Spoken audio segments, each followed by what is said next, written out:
কেন বলবো নাসির পাটারি? ও তো হিরো আলমের চেয়ে একটা থার্ড ক্লাস লোক। মির্জা আব্বাসের বাসা দারোয়ানেরও তো যোগ্য না। ও ভাত খাইতে ভাত ফানা, ওর জন্ম ঠিক আছে, ও তো একটা বাস্টার। এরা আওয়ামী লীগের এমপি মন্ত্রী বাড়ি মব সৃষ্টি করে হাজার লক্ষ কোটি টাকা লুটপাট করে এরা আজকে পার্লামেন্টের মেম্বার হয়েছে। এদের মা বাবা, এদের জন্ম ইতিহাসগুলো দেখেন, ফ্যামিলি ব্যাকগ্রাউন্ড দেখেন। হিরো আলম তো একসময় আওয়ামী লীগের সময় লাফালাফি করছে। ও তো একটা টোকায়, ও তো রাস্তার ছেলে। আজকে যদি আওয়ামী লীগ মাঠে থাকতো এরা তো 5টা সিটও পাইতো না। ভোটের আগের দিন তারা আওয়ামী লীগ স্টাইলে ভোট চুরি করছে, তারা আওয়ামী লীগ স্টাইলে কেন্দ্র দখল করছে।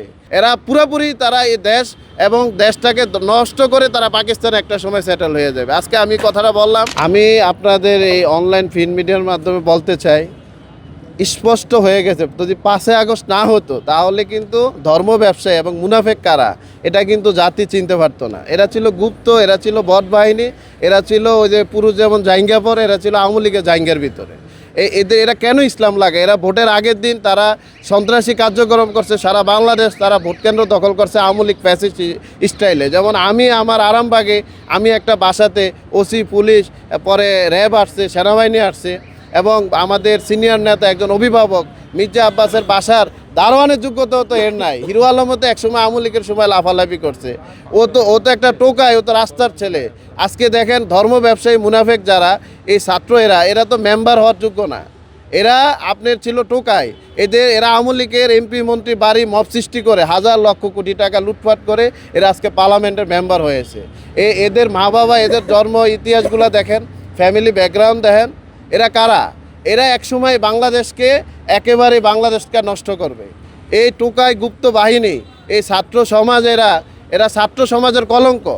এরা এই ধর্ম ব্যবসায় এরা কিন্তু নাম দিছে তারা ইসলাম, আসলে তারা ভোটের আগের দিন তারা আওয়ামী লীগ স্টাইলে ভোট চুরি করছে, তারা আওয়ামী লীগ স্টাইলে কেন্দ্র দখল করছে। এদেরকে এই জাতি যদি এদেরকে প্রতিহত না করে, এরা একটা সময় এই দেশটাকে তারা একেবারেই মানে বাংলাদেশের মানচিত্রটা তারা নষ্ট করে। যারা পৃথিবীর ইতিহাসে কোনো দেশ আছে যে দেশ বিদ্রোহী করে, যারা দেশের স্বাধীনতা বিরোধিতা করে, তারা কিভাবে পার্লামেন্টের মেম্বার হয়, তারা কিভাবে এই দেশে থেকে একটা রাজনৈতিক দল করে। এই জামাত তারা ইসলামের দল না। যারা এই দেশে মূর্খ মানুষ, যারা ইসলামে কম জ্ঞান, তারা মনে করে তারা ইসলামী দল। আপনি দেখেন ইসলামী স্কলার যারা, তাদের দলে কয়জন? তাদের দলে ডাক্তার। ডাক্তার কি একটা ইসলামী দল চালাইতে পারে? আপনি দেখেন যে তাদের দলে সেক্রেটারি, সেও একজন ডাক্তার। তাহলে তারা তো প্রকাশ্যে একটা গুপ্ত সংগঠন। তারা আমলে বিএনপির একটা কর্মীও মুনাফেক ছিল না, বিএনপির একটা কর্মীও আওয়ামী লীগের সাথে যায় না। বিএনপির লোকগুলা দেশপ্রেমিক।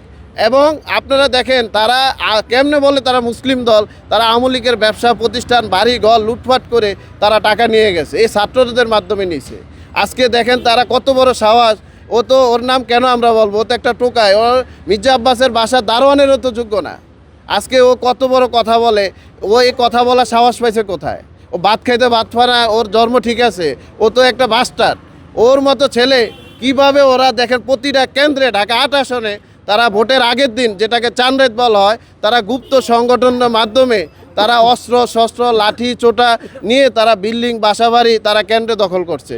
এদের বিচার এই দেশে হবে যদি ইনশাল্লাহ এই দেশে দেশপ্রেমিক যারা ঘুরে দাঁড়ায়। আজকে যদি আওয়ামী লীগ মাঠে থাকতো, এদের ওষুধের নামই তো হচ্ছে আওয়ামী লীগ। আজকে যদি আওয়ামী লীগ মাঠে থাকতো এরা তো 5টা সিটও পাইতো না।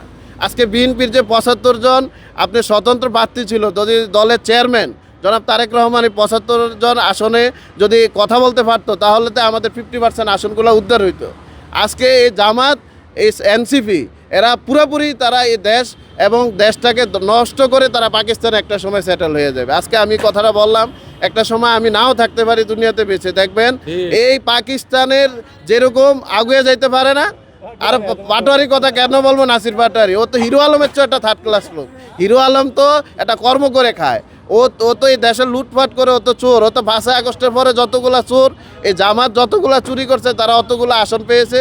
আপনি দেখেন ডক্টর ইউনূস এবং উপদেষ্টা, ওরা কিন্তু এই জামাত এবং ছাত্রদের যে দল এনসিপিকে তারা ভালোবাসছে, বিএনপিকে ভালোবাসছে না পারতে তারা। বিএনপিকে ভালোবাসতে উপস্থিত ভালোবাসা দিচ্ছে ডক্টর ইউনূস। জাতির অনেক আশা ছিল যে এই ইউনূস সরকার আসলে মনে অনেক কিছু হবে, আরও দেখি কিছুই হয় না, আরও ক্ষতি হয়েছে। আমরা ব্যবসা করি, অফিস চালাই, আমাদের একেবারেই ব্যবসা প্রতিষ্ঠান 18 মাসে ধ্বংস হয়েছে। আমরা বাসা ভাড়া অফিস ভাড়াও ঠিকমতো দিতে পারি না। আজকে এই ধর্ম ব্যবসায়ী মুনাফেক ছাত্ররা এমপি স্তক হয়ে গেছে। তো এদের এই চোরের সাথে কিন্তু এই ডক্টর ইউনূস এই উপদেষ্টা সরকার ছিল। এদের প্রত্যেকের চেহারা দেখেন আগে কেমন ছিল, এদের চেহারাগুলো, এদের পোশাকগুলো আগে কেমন ছিল।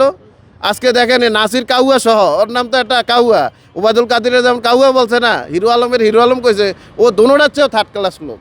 ওরে যেখানে পাইবেন সেখানে গলন দোলাই দিবেন, এটাই উদাত্ত আহ্বান। এবং আমি বলতে চাই এই দেশ এবং জাতিকে আমি সোচ্চার করতে চাই, যারা অনিয়ম দুর্নীতি করবে, যারা অর্থ পাচার করবে, তাদেরকে গণদোলার মাধ্যমে এবং রাষ্ট্রীয়ভাবে এদেরকে করস ফায়ার দেওয়া হোক।